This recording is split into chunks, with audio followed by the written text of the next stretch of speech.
Salary आ गई आपकी? हाँ, 8,000 रुपए घर के खर्चे, 3,000 रुपए तुम्हारे खर्चे के, और ये 10,000 नौकरानी के। नौकरानी के मतलब तुम्हारी पेमेंट। रुस्तम, मैं तुम्हारी दीदी हूँ, कोई नौकरानी नहीं। तुम खुद को नौकरानी तो समझती हो, तो ये रही तुम्हारी पेमेंट। मैं समझती हूँ? तुम कैसे अच्छा, अरे उस दिन मेरे मुंह से ना गुस्से में निकल गया था। ठीक है, आई एम सॉरी, हो जाती है गलती कई बार। क्या कहा? गुस्से में? अरे गुस्से में इंसान एक बार बोलता है, 2 बार बोलता है, तुम मुझे हर बार ताने मारती हो। सुनो, हाँ घर में राशन खत्म हो गया है, तो शाम को राशन लेते हुए आना। ठीक है, मैं लेता हुआ आऊंगा। और हाँ, जरा अपनी माँ को समझा लो। अरे दिन भर परेशान करती रहती है मुझे, कभी पानी दे दो, कभी चाय गर्म करके दे दो। यार घर की नौकरानी हूँ क्या मैं, जो 24 घंटे उन्हीं का काम करती रहूंगी? अरे यार, इसमें नौकरानी वाली कौन सी? अगर माँ कुछ काम करने के लिए बोलती है तो कर दिया करो। नौकरानी नहीं हो तो और क्या हूँ?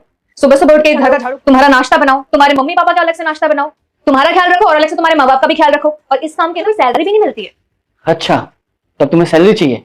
अरे जब से मेरे मम्मी पापा आए ना, तुम हमेशा ताती रहती हो कि मैं नौकरानी हूँ क्या। अरे अपने घर में काम करने से कौन नौकरानी हो जाता है? तो और क्या, इस घर में जितना काम ना, अगर यही काम मैं बाहर करने जाऊँ तो मुझे महीने के 10,000 रुपए मिलेंगे। तुमसे ना बहस करना ही बेकार है।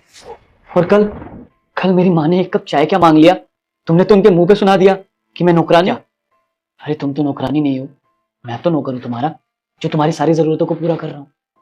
ठीक है, आज से ना तुम जो भी काम करोगी ना, उस काम के तुम्हें मैं पैसे दूंगा। रसम, तुम्हारा दिमाग खराब है क्या? अब मैं इस घर में पैसों के लिए काम करूंगी? मैंने तो तुम्हें कभी नौकरानी नहीं समझा, हमेशा रानी की तरह रखा है। लेकिन तुम क्या कर? जब से मेरे मम्मी पापा गांव से यहाँ पे आए हैं, उनके लिए थोड़ा सा काम क्या कर दोगी? इसका ये मतलब नहीं कि तुम नौकरानी, बाहर से आई हुई कोई लड़की नहीं हो, इस घर की बहू हो, और तुम्हारा कर्तव्य बनता है उनकी सेवा करना।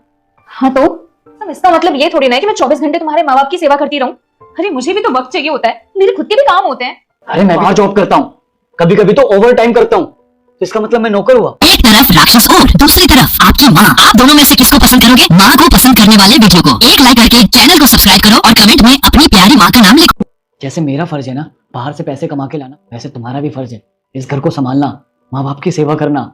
इसका ये मतलब नहीं कि तुमने थोड़ा सा काम कर दिया तुम नौकरानी हो गई। ठीक है रुस्तम, मैं समझ गई, आई एम सॉरी। पति की कदर करना सीखो। जिस दिन पति ने बीवी की कदर करना छोड़ दिया ना, बीवी का कोई सहारा नहीं होगा दूसरा।